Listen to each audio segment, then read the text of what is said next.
Chapter 9. Leona shook her head. "I don't get it," she said. Cece was still in her nerd outfit, dangling slip and all. But Zoe had changed. She was in a costume that looked remarkably similar to the ones Maddie and Kyla had been wearing earlier. Makeup, wig, fancy shiny dress, heels. The announcer called them on stage. Cece walked to the middle of the stage, then stopped short. Zoe bumped into her. The two girls began arguing. Gemma clutched Leona's arm. "I don't like this one bit," she said. "Whenever you're ready, girls," said the announcer. Zoe took a few wobbly steps forward. She turned back and gestured for Cece to follow. Cece shook her head. Zoe motioned again, and then, finally, reluctantly, Cece walked forward and stood next to Zoe. Even the announcer looked confused. "And what are you two dressed as?" he asked. Zoe hesitated for a moment. "They're Chic and the Geek," a voice called out from the audience. Gemma craned her neck to see Maddie and Kyla standing in the front row. They were laughing hysterically. The crowd laughed too. "I'll say," someone yelled. "Chic and the Geek?" said the announcer. Zoe looked awkward and uncertain. Cece was clearly miserable.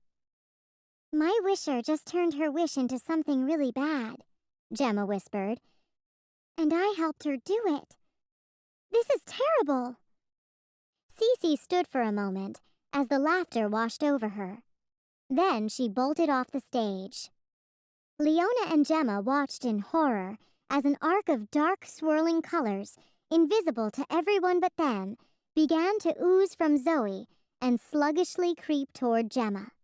She wanted to flee, but she was frozen in place as the horrible energy was sucked into her wish pendant. She suddenly felt very heavy and dull, as if she could barely stand. Leona turned toward Gemma, her eyes wide. "That can't be good," she said. It was the understatement of the star year.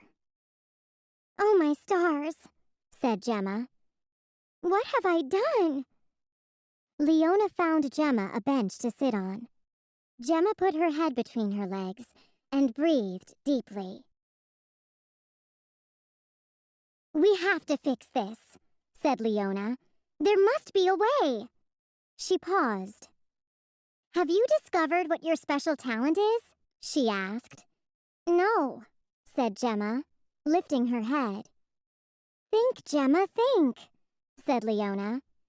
"We need to reverse this somehow." Gemma buried her face in her hands. This was the 12th and final mission, the last chance to collect enough wish energy to save Starland. And she had ruined things for everyone. "I only collected bad energy," she cried. "How bad is this for Starland?" "It's pretty bad," said Leona. "While you were away, the wish energy scientists released some more information. It turns out that if the wish energy balance on Starland is shifted toward the negative, there won't be energy to do anything. No star cars, no star zaps, no lights. But that's not the worst of it. The worst thing is that as the negative overtakes the positive, everyone on Starland will lose their joy and become sad and mean.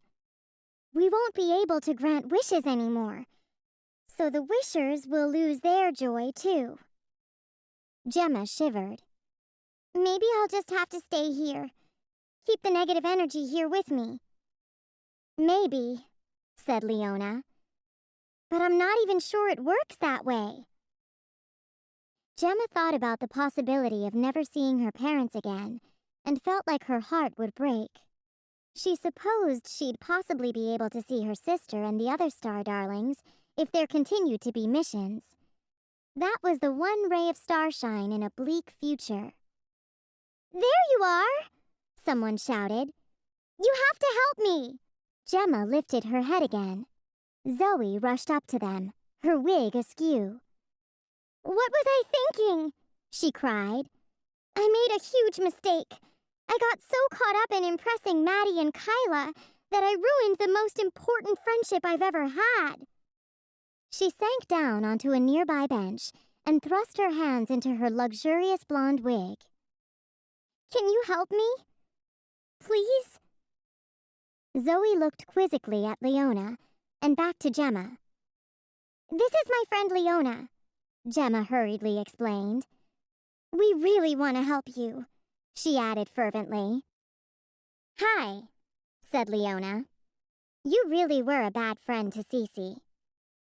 Zoe couldn't make eye contact with either of them.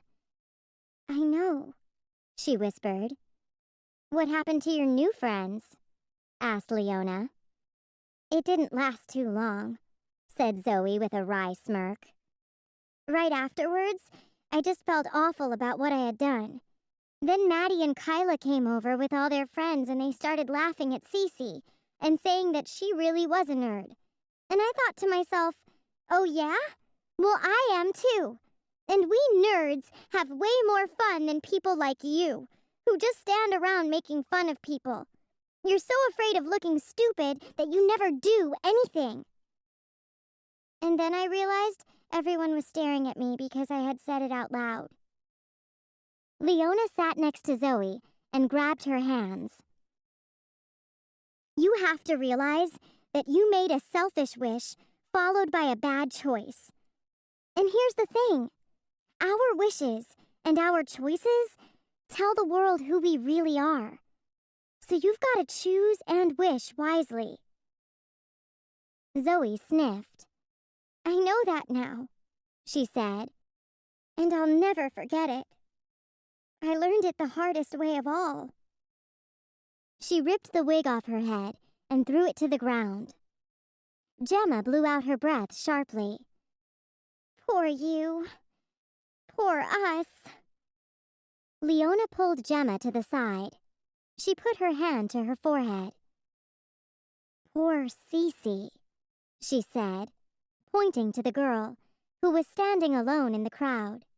Cece's exaggerated nerd costume made her look even sadder. Leona laughed bitterly.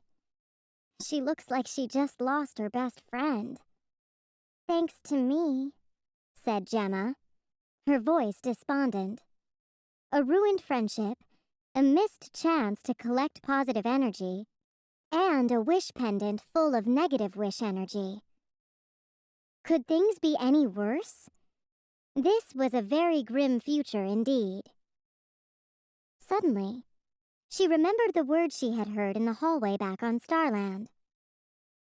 "While looking to the future, you must not forget the past."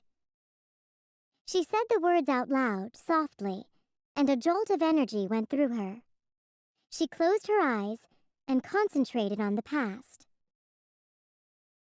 When she opened her eyes, she watched in disbelief as Leona put her hand to her forehead again. "Poor Cece," she said again, pointing to the girl. She laughed bitterly. "She looks like she just lost her best friend." Again. Gemma grinned. Leona gave Gemma a funny look as a realization hit. "Wait a minute.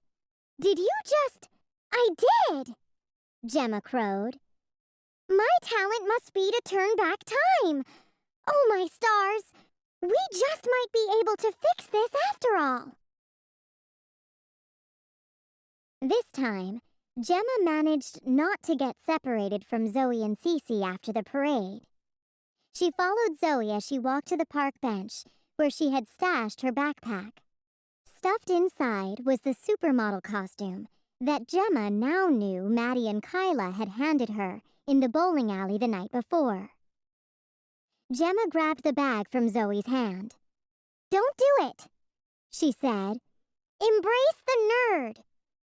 Zoe looked as though she'd been caught red-handed. "But how did you—" Gemma smiled.